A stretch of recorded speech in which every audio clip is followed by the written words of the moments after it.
Hi, and welcome to episode 30 of the Fat Doctor podcast. I don't know what just fell on the floor there. Nothing important. Everything's fine. Right, so today I am going to be talking to you a little bit about the 3 R's. Now, in the beginning of the 20th century in the UK, the 3 R's stood for reading, writing and arithmetic. Which is hilarious because writing and arithmetic are not spelt with an R. And so that just says a lot about the schooling system in Britain in the early 19th century. But yeah, that's not what we're going to be talking about today, so don't panic. That's not what I'm talking about. I have just finished updating my online course for insulin resistance. I've called it very originally insulin resistance. I should probably come up with a better name, but I'm just so full of good names that sometimes, I run out of energy and creativity. So this one does exactly as it says on the tin. It is about insulin resistance, and if you're interested, you can now find it on my website. I've got a new kind of learning website where you can access all sorts of courses, including the one that I've done on insulin resistance, and you can even watch the first module for free. See if you like it before you buy it. So there's that, but as I was writing it, I talk about insulin resistance, and then at the sort of the last module I talk about how to manage insulin resistance in a weight inclusive way, and that's kind of what I'm all about, right? How to manage health conditions, in this case not really a health condition, but in a weight inclusive way.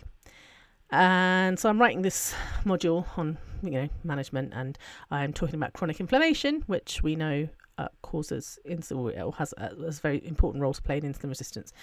And I'm thinking, how do we manage chronic inflammation, in general practice or in medicine? How do we as doctors treat chronic inflammation? Because I don't think we do. I don't think we treat it in any way, shape or form, which is crazy because it is one of the most important factors in many sort of illnesses, chronic illnesses, autoimmune conditions, chronic infections, malignancies, all sorts of things. Chronic inflammation plays a really important role. Gosh, even in pregnancy it does. So yeah, how do we manage that? And I guess before we can talk about how we manage it, talking about the 3 R's, which is what I'm going to be talking about today. Yes, the 3 R's. I coined that phrase. We'll get to that. We have to talk about what causes chronic inflammation, right? Because we can't treat it or attempt to treat it unless we know what causes it. And we don't really know what causes it. We know some of the things about what causes it, but we don't know everything. And it's interesting, whenever I read about chronic inflammation, one of the first things that comes out is the O word, because if you're fat, then that causes chronic inflammation, which leads to all of these things. But it's really odd because all the things they talk about happen in thin people. And I don't get how that works. If you're fat, does that mean the fat causes the chronic inflammation? But if you're thin, something else causes the chronic inflammation? I'm not sure how that works. They don't really explain that, which is odd. But anyway, we're going to put that to one side because it's not helpful. I will perhaps mention why they think this, but it's not helpful. If it's fat that's causing it, then that would mean that it doesn't happen to thin people, and it does. So it just doesn't explain anything really. We talk about oxidative stress, and we talk about ROS and free radicals, and we could really get into it, and messenger RNA, and we can be very technical, but we're not going to waste our time doing that today. Oxidative stress, you can look it up if you want. You might have heard of free radicals. They were all of the rage a while back. Free radicals, terrible things. Oxidative stress is just a fancy way of saying that if you're not careful, the cell dies. And that's what's happening with chronic inflammation. Cells are dying. That's not good. Right? We don't want our cells to die. I mean, all cells die eventually, but we don't want that to happen prematurely. So that's no good. And there's definitely, the immune system definitely plays a role. So the immune system is there to fight off acute infection, right? And so if a pathogen, a virus, a bacteria or whatever gets into the body, or maybe if it's a chemical, it's a pollutant, it's something gets into the body, and the body goes, that's not meant to be there, it attacks it. which is a good thing. Otherwise, we'd all be dead. Sorry, let me repeat that. Otherwise, we'd all be dead. Dead. Very dead. We need our immune system. People who don't have a decent enough immune system become very unwell and often die. So, yeah, very important. But sometimes our immune system goes into overdrive, or sometimes that acute reaction, which is very healthy and important, sort of lingers in an unhelpful way. We don't know why that happens, but we know it happens, and that's no good either. No good at all. So there's the immune system, there's oxidative stress, there's all this inflammatory pathways, and I could wow you with my knowledge of the inflammatory pathways, but I won't. Suffice it to say there are many. And again, they're useful, part of the immune system, but when they become, they cause a cascade of events to happen in the body. So when they're activated outside of an acute infection, then that becomes a problem. Inflammation in of itself is usually just the body's response to an invading pathogen. The body senses that something is there that shouldn't be there, and inflammation happens. But what's happening here is it's becoming inflamed chronically. So there's a low-grade inflammation. That's what we're talking about, this chronic low-grade inflammation. We don't know why that is. We know that cortisol plays a role. We definitely know that. So stress, chronic stress, which leads to the chronic release of cortisol, we know that plays a role in chronic inflammation. No doubt about that. We also know that weight cycling, by the way, causes chronic inflammation. Yeah, so that's also no good. Chronic metaflammation, according to one study. I just like to use the word metaflammation because I just think it sounds so cool. And, stress of any kind, putting the body under any kind of stress is going to cause chronic inflammation. So those are the kind of causes. Have I explained it? No. Is that clear? Clear as mud. But that's because we don't know.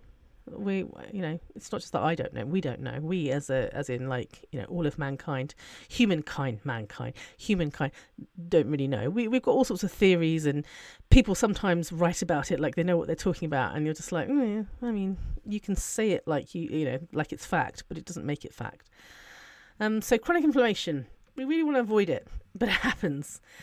And so I know that we need to manage it. And I know that this is a really important of weight-inclusive healthcare, right? Because when we're talking about healthcare, when we're talking about how to manage a medical condition, we try to, target the root causes. And with any condition, there's genetics. Genetics always plays a role, right? Nature, nurture, all that jazz. But we can't really do much about our genetics. We can definitely avoid switching on genes, as to put that in a basic thing. Sometimes certain conditions around us can switch on certain parts of our DNA, our genetic code, and we can try to avoid that where possible. Note the where possible, but we can't really change our DNA. And there are going to be certain things that we have very little control over. For example, it could be a medication that's causing one of your symptoms, but that medication is treating another thing, and if we stop the medication, then you won't have the symptoms, but then you're no longer treating that other thing, and so it gets complicated, right? So sometimes there are things we have zero or very little control over. Chronic inflammation is one of those things that we can perhaps address, and I therefore think it's really important too. Obviously, other doctors will tell you, well, your weight is something that you can address too, and we'll talk about why that's bullshit in a moment. So, Asher's guide to managing chronic inflammation.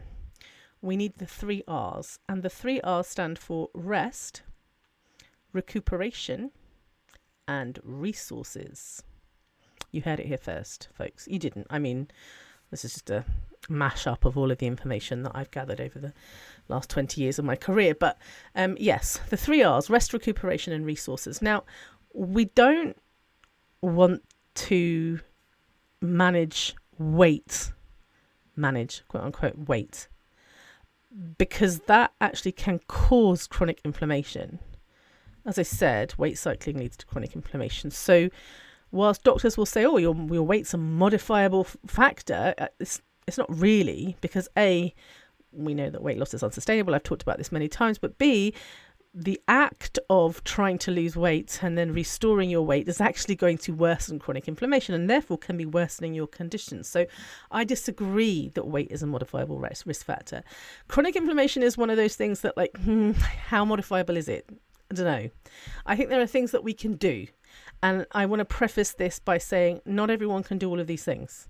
It very much depends on who you are and, to be honest, how much privilege you have in your life, especially with the resources part, right? Like resources is all about privilege.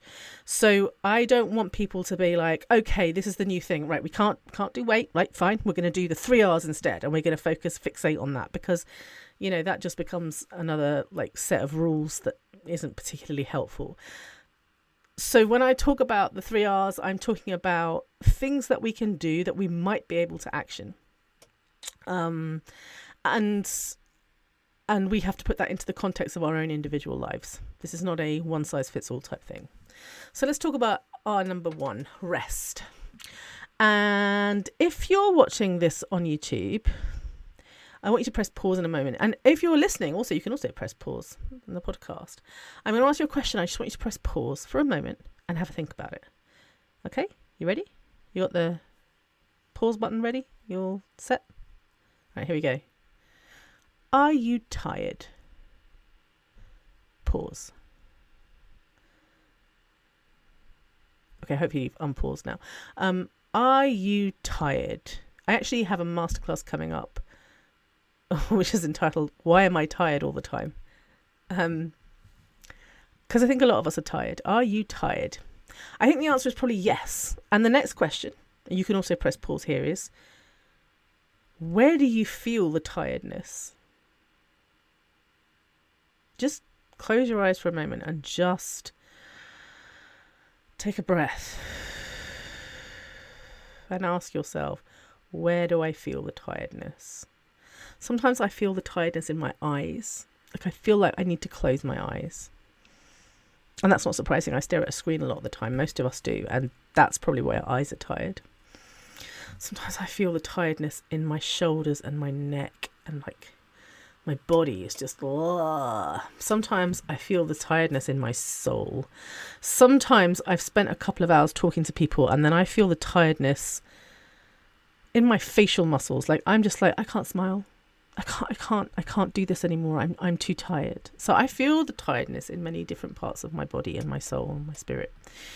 Sometimes it's just a bone deep weariness, Sometimes I know that it's linked to my menstrual cycle. Sometimes, I've had a particularly hard few weeks at work. Sometimes it's because I'm sad and the sadness manifests as tiredness.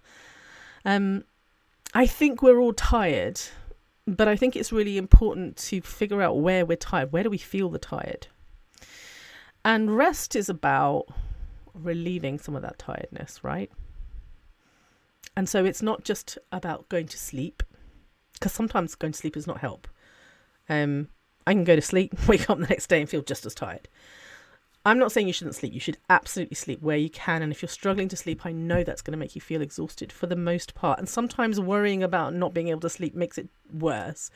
So sleep is important, but we're not here to talk about sleep today. I want to talk about rest. So sleeping's part of it, but it's not just sleeping. And rest should be holistic. So if you're feeling tiredness, for example, I mentioned my eyes. Sometimes my ears are tired. I'm tired of listening to people. I want silence. I want to close my eyes, or I want maybe to keep my eyes open, but I just want I just want to sort of gaze into the sort of horizon and not have to focus on anything.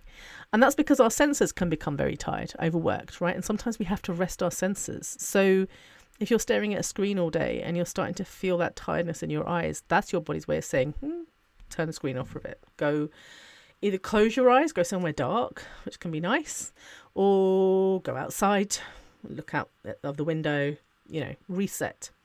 So that's really important. Hearing's the same, all of your senses really, even smell's really important sense. So your sense of smell can become tired depending on where you are. Maybe you need to change the smell in your room or your house, whatever. Maybe you need to light a candle or some incense or something just to kind of change the smells that you're smelling. Or maybe you need to cook a nice meal and sniff that. For me, frying garlic and onions works every time. Your body can feel tired, right? And sometimes the solution is to rest, to physically rest your body, to do some relaxation exercises, maybe some restorative yoga, something like that. Not like exercise yoga, people. I know that when we say yoga now, it's all about who can get into a headstand. No, I'm talking about like restorative yoga, yoga nidra, something like that, like just resting. Is it Savasana? Is that the right pose? Lying down? That's my favourite pose. But yes, resting. Maybe resting your body. Maybe it's actually about moving your body, and after you move your body, then allowing your body to rest. Like there's lots of different ways to rest your body. Maybe it's taking a bath. Maybe it's having a massage. Resting your mind is so important. You know that when we're thinking, like actively thinking, there's one part of our brain that's engaged, and then when we stop thinking, when I say thinking, like no, I don't mean thinking, I mean working. When we stop working, whatever the work is, and we just stop, there's another part of our brain that kicks into gear, and that's called the default mode network. And that's more of a kind of like contemplative part of our brain. It's how we kind of reset our brains using the default mode network. And oftentimes we don't give ourselves enough time with the default mode network. And for many of us, the DMN, especially if you're neurodivergent, or if you have a history of trauma, especially childhood trauma, for many of us, the default mode network is not a particularly pleasant place to be, folks. It can be very overwhelming. It can be very loud. It can be very kind of intrusive. That part of your brain will often think back to the past and also worry about the future. So that can be very unpleasant. A lot of us avoid it. A lot of us distract ourselves. Like instead of spending time in the default mode network, we like grab our phone or grab something to distract ourselves so we don't have to allow our DMN to switch on. And I understand that. Like I feel that way all the time as well. But there is something to be said about just giving yourself time to just pause and reflect. Maybe journal if you're into journaling. I don't know. It's part of resting. Sometimes it's our emotions that need rest. Sometimes we just need a cuddle, or we need a good friend that we can just talk to, or again, journaling, or whatever it is that you need, just because you're a bit frazzled. Something's going on. Maybe, it's a difficult time of the year for you. It's an anniversary of somebody's death. I don't know. It could be all sorts of things, but you need some emotional rest. Sometimes it's your connections that need rest, and your relationships. I realised that I don't really like peopling very much. I used to think I loved peopling, but I think that's because I was masking a lot. I do enjoy spending time with people, but I find it exhausting. I have to plan ahead. If I'm going to see somebody for a couple of hours, I expect that the rest of the day I won't be able to do much. Exhausting. And for those of you witches out there, for those of you spiritual people, for those of you religious people, folks, sometimes you need some spiritual rest as well, right? Ain't nothing wrong with spending some time with the spirit. All right, that's our number one, rest. And I'm not a rest expert. I'm actually doing a program called The Summer of Rest with their friend Elle Bauer Johnston, and she's been talking about rest in such a helpful way. One of the things she allowed me, well, she didn't allow me, but she sort of said was okay, and it kind of gave me permission, was that resting doesn't always have to be about being still. I can't be still. Like I fidget all the time, and when someone tells me to be still, it feels like someone putting me in a straitjacket. I hate it. But you're allowed to move when you're resting. Did you know that? You can move as much as you like. Oh gosh, that was a revelation for me. Right, our number 2, recuperation. One of the things I hate the most, maybe not quite the most, there's so many things to hate about this end stage capitalist society that we live in. But one of the many things I hate is that we have been conditioned to work through illness. And that's a problem, because when you get ill, you're supposed to not work. You're supposed to rest. Imagine driving a car and never filling up the tank. or just filling up the tank enough, just enough, like £10, dollars, whatever, here and there. And every time you're driving, you're like, oh my gosh, am I going to make it to the next, gas station, petrol station? Am I going to make it? Am I going to make it? I don't know. I'm not sure if I'm going to make it. I'm not going to make it. That's no way to live, to exist. But if you're not allowing yourself time to heal every time you're sick, then you're going to get sick more frequently. That's the first thing I'll tell you. If you fill up a tank full, you're not going to need to go and get more petrol, diesel, gas, whatever you call it, for some time, right? Because you filled up the tank. If you only fill up the tank a little bit, you're going to need to keep going back and get some more and get some more and get some more. If you get sick and you allow yourself to heal properly, chances are you won't get sick again for a while. If you work through your illness, I bet you chances are you're getting sick over and over again. This is especially the case if you're around viruses, if you're around children, petri dishes of viruses, just germs everywhere, snot and saliva and so if you're around children, if you work with children, or if you have children, they will bring every single virus known to man into your orbit. They sneeze on you and cough on you and touch you. Oh, terrible stuff. It's fine, children are cute, whatever, but they are full of germs.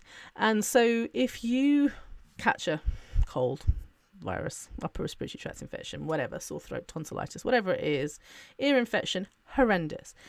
If you're a parent, this is especially the case. You don't get to, especially if you're the one that does most of the caregiving, you don't get to rest. You don't get to recuperate. The kid gets sick. You're looking after the kid. They're not sleeping through the night. They're, very needy and clingy and require 24 hours, 7 days a week care from you. And when they finally start to feel better, guess what? You're sick. Of course you're sick. You haven't had a chance to rest, and they've been breathing germs into your face. And so then you get sick, you catch their cold, ear infection, throat infection, etc. You don't get to rest after that. You have to get back into the swing of things. Maybe you have a job. Maybe your job is being a full-time parent. That's the hardest job out there. So whatever happens, you don't get to rest. And guess what? They'll go off and they'll get another infection. And children can usually handle infection pretty well. Adults, they need less rest in between is what I'm saying. They'll get sick, they'll have a high temperature, they get really ill when they're ill, and then they're better. When you're like, oh, okay. For the most part. Adults, it's kind of like it drains us, right? We may become very unwell, but we work through it. We don't get to recuperate. So then the next virus comes along, you get sick again, and you get sick again, and you get sick again, and you get sick again. It used to be the same as a doctor. I'd get sick all the time. Why? Because I wasn't allowed to take a few days off every time I got unwell. That wasn't possible. I had to go to work sick. And that's not just doctors. Everybody I know, it's almost like you're proving your self-worth by going to work sick. It's almost like you're showing, look at me, I'm sick and I'm going to work. And I think during COVID, for once in our lives, we all went, that's not a good idea. You're sick, get out. But it didn't last very long, did it? It didn't last long at all. And now it's like we didn't learn anything. We go back to work sick now. We spread our viruses everywhere. Oh. But it's a capitalism thing. I'm not going to blame the individual. A lot of people say to me, what do you want me to do, Asha? If I don't go to work, I don't get paid. I get it. This is a society thing. This is not a you thing. As I said right at the beginning of this, I prefaced it by saying, look, this is what you could and should be doing. But I also get that you can't always do this. I get it. Life is not fair. But we need to be recovering after our illness. And so what I think we need to do culturally is not celebrate people who work through illness. Let's not celebrate that. We have to accept that for some people, they have no choice. And that sucks. And we need to be doing something about that. But don't try to be the hero. If you are fortunate, privileged enough to be able to take a day off work, sick, and not be penalised financially, then you take that day off and you don't feel any shame about it. Working through sickness is bad for your body. That's how chronic inflammation gets set up in our systems, right? Because we just don't give our bodies a chance to heal. When you get sick, a friend of mine was talking about COVID's going around again. Depends on when you're listening to this, but yeah, there's been a massive upsurge in COVID, in summer COVID, they're calling it summer COVID. Because those of us who were vaccinated, our vaccines are wearing off. Some people weren't even entitled to a vaccine this year, depending on where you live. So we are, summer COVID, massive kind of upsurge epidemic, I would argue, even though they didn't call it that, in COVID cases. And one of my friends was saying, God, it takes it out of you. It takes ages to feel normal again. I just felt really tired for a really long time. And I was like, yeah, that's the nature of this virus. Like, but actually this was a novel virus and therefore caused a pandemic. But it's not that unusual. The type of virus, the coronavirus, it's not that odd. Like, we have many of them out there, and they do make us feel ill and drained afterwards. Hey, guess what? Every time you get an infection, you will feel ill and drained afterwards. You'll feel tired. I get that with COVID, it is perhaps more pronounced, but I also think part of it is that we have accepted that it may make us feel fatigued afterwards, and so we can accept it easier. Like, oh yeah, I had COVID and therefore I got tired. But if I had a cold and then I felt tired afterwards, that's not the same thing, even though virology wise it's not that different. Oh no, you can't feel tired after. Get on with it. This idea that we're just not allowed to recover, allow our bodies to restore themselves after sickness is just awful. It's horrendous. It's capitalism. So don't celebrate that. Don't be celebrating that. I understand that if you have small children, you don't have a choice. I understand that for some of you, you don't have a choice. You have to go to work. I get it. Sure. But don't be proud of it. That's not something to aspire to. You don't want to be that person in the office that's like, I'm okay. No, I'm fine. No, you're not. You're coughing everywhere. Get the fuck out of here. That's what I want to say to people. But I couldn't for the longest time, I wasn't allowed to do that. It just wasn't part of the culture at work. It was seen as weakness. And that's a problem. That was recuperation. Now I'm going to talk about resources. So we did rest, we did recuperation. Now we're going to talk about resources. And again, preface this by saying, I get it. This is not something that we necessarily have control over. If you have an oppressed identity, if you have multiple oppressed identities especially, actually it's really hard to deal with this. So there are some basic things that we all need, resources that we all need, right? Shelter, food, water, clothing, things like that. They're basic. If you're a fat person, even though you might have access to these things, you may well be denying yourself these things. And this is really important. I wanted to point this out. Like, we think all of these, when we think about all of these basic needs, we assume that unless you're unhoused, everybody has shelter. And to a degree, that's correct. Like, if you have a place to live, then yes, you have shelter. But for some people, that shelter comes with a whole bunch of very, very horrible, what's the word? Do you know how hard it is to do podcasts when you're perimenopausal? This doesn't happen to the dude bros because they don't get perimenopausal, so they don't have these issues where they don't remember words. But anyway, so your shelter might come, with a side of abusive partner, right, and domestic violence. Your shelter may come with a side of parents who are wearing down on your self-worth and self-esteem. Like, shelter isn't necessarily, if it's, it might not be very safe. It might not be, or it might come at a cost, is what I'm trying to say. Food, yeah. Well, most of us have access to food. Not everybody. Most of us have access to food. But if you're fat, you've been denying yourself food from a long time ago, I imagine. And so whilst there is food, that doesn't mean you allow yourself to eat it. So you might not even be getting your basic needs met. Clothes, when you're fat, it's really hard to find clothes. So all of these things, all of these basic needs, on the one hand, they're like, yeah, they're a given for the most of people, but not necessarily. Safety and security, I would argue, is a foundational need, and many of us don't have that. Many of us don't have that. Again, It's got to do with whether or not you are marginalized, oppressed, because if you've got a fat body, or if you're black, if you're trans, if you're disabled, neurodivergent, I could go on, but you know what I'm talking about, then you don't necessarily have safety or security, like as standard. Depends on where you live. Depends on whether you are a persecuted group of people. Not everybody has access to these basic resources. Financial stability is an important resource. Environmental safety is an important resource. Not everybody has them.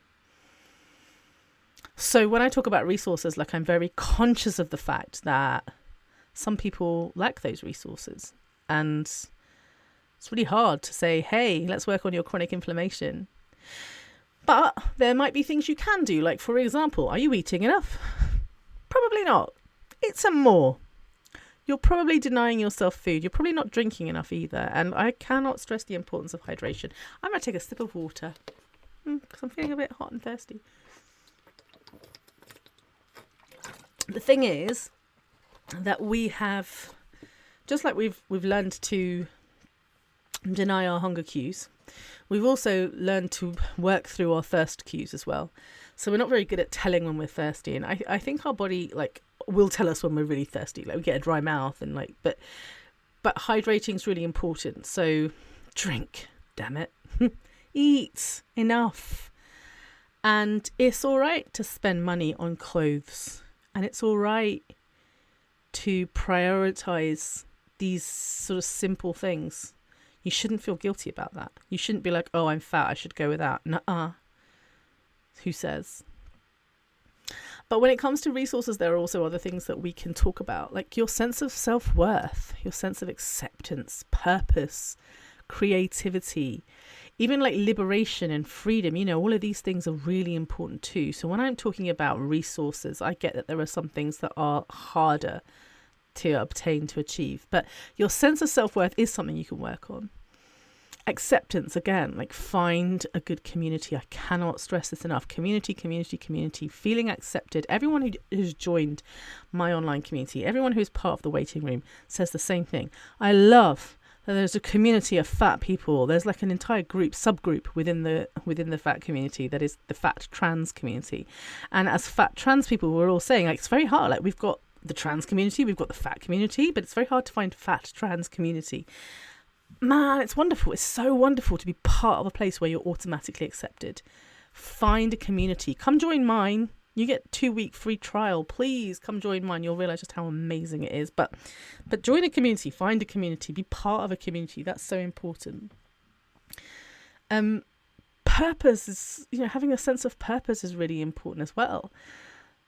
And being creative and giving yourself the time to kind of enjoy these things, being part of like a greater purpose is really important. So there are some things that we can do no matter where we are in life.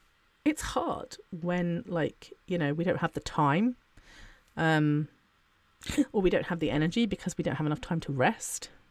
It's kind of hard to be like, yeah, I'm part of a community when you don't have the capacity. But for some people, I think it's genuinely, we're limited by our capacity or finances or whatever. But for some people, I think it's more of a kind of like, if you're watching on the YouTube, you'll see me pointing to my mind. It's in here. It's in our brains. It's in our minds. We're told not to be so weak or selfish or silly or it's ridiculous to think that we're going to treat a medical condition by joining a community and working on our self-worth. But actually there is legitimate evidence for this. I mean, I'm not just making this up. Like, this comes from it comes from science, as my kids would say, science. So there is nothing wrong with prioritizing rest. In fact, I would say that is one of the best ways that you can help heal your body. There is an absolute need to recuperate and recover and restore after an illness. I would say that should become essential. That needs to change. Like, as a society, we need to change. And and where you can, you should. If you get sick and you have the ability to do so, you take time out afterwards. You take 48 hours, 72 hours just to recover. It doesn't matter if you feel better. I feel better. I need to get back to work. No, you don't. No, you can just take 72 hours to just rest. Chill. Watch some TV, read a book. I don't know. Do whatever that makes you happy. That's the other thing. When we rest, we don't have to be lying down. When we're ill, we don't have to be sleeping. We don't have to look sick in order to just be recovering. You get that, right? Sometimes resting is just having fun. That's good. You can say to your friends, I'm not going out tonight because I need to rest, and then you can stay at home and do something. But you doesn't have to go to bed. Like resting can be fun. It should be fun. Yeah, and resource yourself where possible. Actively try and resource yourself. Join those communities if and when you can. Do something fun and creative. Make sure you're eating enough and drinking enough, and that you're sort of doing what you can to make yourself feel loved and cherished and worship yourself. Yeah. These things kind of go against what we're taught, I think, and so they can be really almost uncomfortable to hear. Maybe you're feeling a bit uncomfortable after listening to this podcast episode. That's okay. Sit with the discomfort for a little while. This was genuinely a health lesson. Like, it may not have sounded like one, but it really was. This was a prescription, if you will, and I will prescribe it to all of you, because I'm willing to bet that most of my listeners have a little bit of chronic inflammation going on in their bodies right now because of who they are and what they're experiencing. So this was a prescription, doctor's orders, if you want. Doctor's orders to rest, to recuperate, and be resourced. I hope you enjoyed that. This is episode 30, and I think I need a break. So I think I might just take one. I'm going to take my own advice. I'm going to take a break. I might take a week. I might take 2. Yeah. Sorry, folks. Well, not sorry. Sorry, not sorry. I'm not sorry at all. And I'll come back with episode 31. In a fortnight? Yeah, in a fortnight's time. You'll have to live without me for a fortnight. I'll come back in a fortnight. So what's that? That's the 20... I've got to do maths now. It's the 14th when this comes out, right? 14th, 28th. I'll be back on the 28th. See you then.